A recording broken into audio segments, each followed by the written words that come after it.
अगले दिन में MIM की MLA की हैसियत से जाकर असेंबली में अपने हाथ की दर्ज कराएंगे। मेरे अजीजों, एक मुख्तसर सा वाकया था जो मैंने तस्करा किया। मैं इस वक्त सीमांचल के बेशतर जिलों को नहीं बल्कि बिहार के बेशतर जिलों का हमने दौरा किया है और आप इससे बखूबी वाकिफ हो कि सीमांचल से ज्यादा बेबस इलाका कोई नहीं।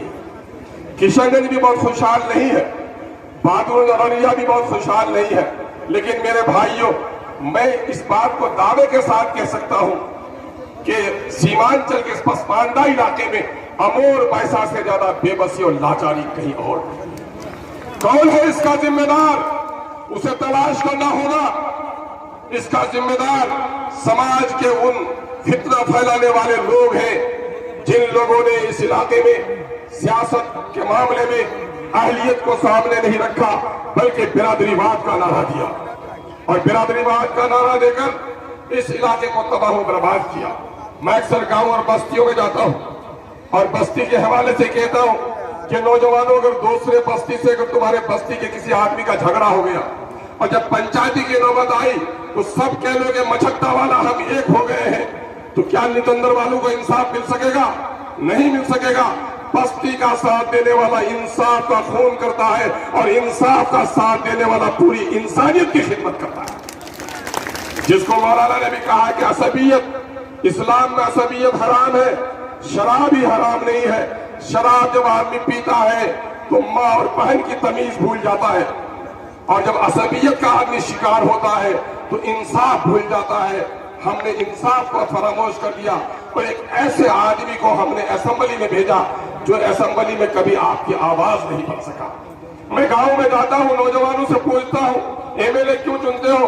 बच्चे कहते हैं कि हम तो डेवलपमेंट के लिए चुनते हैं। मैंने कहा हाँ बेटा, ये सवाल भी तुम्हारा ये जवाब सही है, लेकिन सच्ची बात है MLA 3 काम की वजह से चुनते हो। पहला काम ये है कि ये मुल्क, ये रियासत किसी राजा का नहीं है। पहला काम MLA का है कि असेंबली में जाकर कानून साजी में अपना रोल अदा करे। राजनीति जो नीति निर्धारण हो राज्य को चलाने के लिए, उसमें भागीदार बने। क्या इन 30 सालों में कभी असेंबली में बोलते हुए इस मस्तान साहब को देखा आपने? बच्चे कहते नहीं देखा। मैंने कहा दूसरा मामला MLA का जो है, अवाम के टैक्स के पैसे, जूते पे टैक्स, टीका पे टैक्स, कफन पे टैक्स, इस टैक्स के पैसे से जो खजाना बनता है उस खजाना से अपने इलाके की तामीर और तरक्की का काम कराना, स्कूल के लिए बिल्डिंग बनाना, कटती हुई बस्तियों को बचाने का काम करना, हॉस्पिटल बनाना, सड़कें बनाना, पुल बनाना। क्या इसके लिए कभी लड़ते हुए देखा? नौजवान कहते कभी हमने नहीं देखा। मैंने कहा कि फिर ये बताओ कि तीसरा काम MLA का ये है कि वो अपने ओहदे के एतबार से उसका जो प्रिविलेज होता है बिहार की चीफ सेक्रेटरी से ऊपर का होता है। वो जब आए तो आम लोगों की सुविधाओं के लिए जो सरकारी इदारे में काम होने हैं, ब्लॉक में BDO के दफ्तर में जाकर देखे कि लोगों का जाति प्रमाण पत्र बना कि नहीं, राशन कार्ड बना कि नहीं, CO के यहाँ जाकर देखे दाखिल खारिज हुआ कि नहीं, हॉस्पिटल में जाके देखे दवा है कि नहीं, थाना में जाके देखे कि दारोगा ने बगैर कसूर की किसी के कमर में रस्सी तो नहीं लगाई। क्या ये काम मस्तान ने कभी किया? नौजवान कहता है नहीं किया। तो मैं ये कहता हूँ, तुम्हारी बस्ती में दिल्ली से रहने वाला कोई नौजवान अपनी दाढ़ियां बढ़ा ले, टोपी पर एक पगड़ी भी बांध ले और मिंबर पे खड़ा कर दो, खुतबा नहीं पढ़ सकता है, तो क्या तुम्हारा इमाम बन सकता है? नौजवानों, मैं अपने बुजुर्गों से नहीं कहता, बुजुर्गों में आपसे भी पूछ लो, क्या आप उसे इमाम बना सकते हैं? नहीं बना सकते। जो मिंबर पर खड़ा होकर खुतबा नहीं पढ़ सकता वो हमारा इमाम नहीं बन सकता है। जो असेंबली में हमारी आवाज नहीं उठा सकता वो हमारा MLA हर की नहीं बन सकता है। इसलिए आज ऐसे नाअहल लोग जिन्होंने जाकर हमारी अमानत को खयानत की है, जिन्होंने हमारे हुकूक को हासिल करने में कोताही बरती है, उन्होंने न जाने कितने लोगों के कत्ल का जिम्मेदार बन गया है। आज मैं जब देखता हूं कि बहुत सारी बस्तियां ऐसी हैं कि आज भी वहां पर एम्बुलेंस नहीं जा सकती, बहुत सी बस्तियां ऐसी हैं 4 चक्के की गाड़ी नहीं जा सकती। सैलाब के जमाने में न जाने कितने बूढ़े और बीमार बगैर दवाओं के मर गए होंगे, न जाने कितनी बेटियां हमारी पेट में बच्चे को लेकर डॉक्टर के बगैर, पेट का मासूम बच्चा भी मरा है, उसकी मां भी मर गई है। कौन है इन मासूमों का कातिल? कातिल सिर्फ डाकू नहीं है जो किसी के सीने पर गोली चला दे, कातिल कोई जालिम नहीं है जो गर्दन पर तलवार चला दे। यकीनन है कि वो डॉक्टर भी कातिल है, जिसके दवा खाने पर, जिसके हॉस्पिटल में बीमार तड़प रहा हो, वक्त पर दवा नहीं दे, वो डॉक्टर भी कातिल है। वो ड्राइवर जो वक्त पर हॉस्पिटल नहीं पहुंचाए, वो भी कातिल है। अगर बगैर कत्ल के ड्राइवर और डॉक्टर कातिल बन सकता है, तो मैं यकीन के साथ कह सकता हूं, जिनको सड़क और पुल पुलिया बनानी थी और उन्होंने सड़क पुल पुलिया नहीं बनाया, उसकी वजह से अगर कोई तड़प कर मर गया है, इस तड़पते हुए लोगों का कातिल भी वही शख्स है जिसने एक लंबे अरसे तक हमारी नुमाइंदगी की। मेरे भाइयों, आप आओ, इसकी नाकारापन तो आपके सामने में है, लेकिन इनकी पार्टी का क्या हाल है? बहुत सारे लोगों ने कहा मजबूरी थी, पार्टी की वजह से वोट दे दिया। मैंने कहा पार्टी कौन सी? अरे लड़का और खानदान दो बात होती है। तो लड़के के बारे में तस्करा सुनी लिया आपने, खानदान कौन सी? वही कांग्रेस। कैसी पार्टी? मुल्क की आजादी के बाद हिंदू और मुसलमान मिलकर आना चाहते थे, लेकिन अंग्रेजों ने हिंदू और मुसलमानों को लड़ाया, तो फिर ये देसी अंग्रेज बन गए कांग्रेसी। इसने भी हिंदू मुसलमानों को लड़ाने की साजिश की, और सबसे पहले हिंदू और मुसलमानों में नफरत पैदा करने के लिए सन 1949 में बाबरी मस्जिद की जगह पर इसने मूर्ति बैठाने का काम किया, फिर ताला लगाया, फिर ताला तोड़वाया, और फिर मस्जिद तोड़वाई। और आज जब मस्जिद की जगह पर मंदिर का निर्माण हो रहा है, तो बीजेपी के लोग जितने नाच रहे हैं, उतने ही से ज्यादा कांग्रेस के लोग नाच रहे हैं।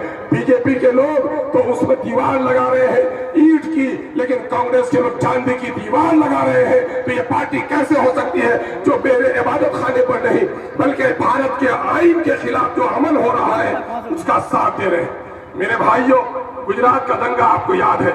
आज से 18 साल पहले गुजरात में जो कुछ मोदी के राज में हुआ, आप कभी फरामोश नहीं कर सकते।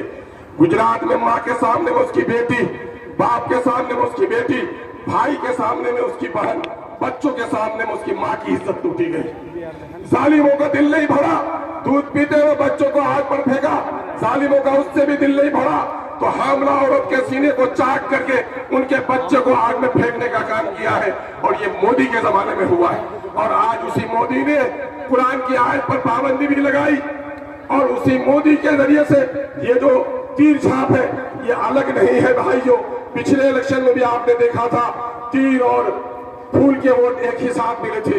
ये रंग बदलने वाले बोतलों के बदलने से शराब नहीं बदलती है। चाहे सफेद बोतल में हो शराब है, रंगीन बोतल में हो शराब है, गिलास में पियो शीशे के शराब है, चांदी और सोने के गिलास में पियो शराब है, बल्कि वजू करके मुसल्ले में पियो तो शराब ही नहीं बल्कि गुनाह में इजाफा है। अगर कोई ऐरा गैरा टिकट लेकर आता तो शायद गुनहगार नहीं होता, लेकिन एक शख्स जो मस्जिद के मीनारों के एहतराम की बात करता है और मस्जिद के तोड़ने वालों के साथ बैठता है।